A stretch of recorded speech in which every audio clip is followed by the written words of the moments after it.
How to log in on Canva account. So hello guys, welcome back to my YouTube channel. In this video I'll be showing you how you can easily log in or create your account on your Canva.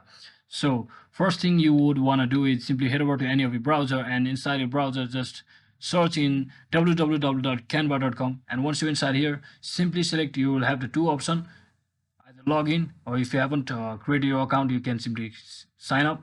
And to log in, just click on login, and you will have the different option to log in. You can either continue with Google or Facebook, or with your email as well. So in this case I will be logging with my email, so let me just enter my email.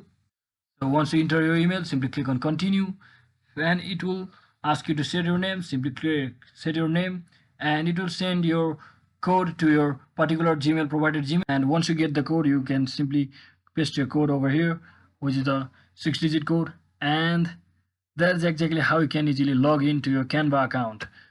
So hope this video was helpful guys. If it was, don't forget to like and subscribe to the channel. See you on the next one.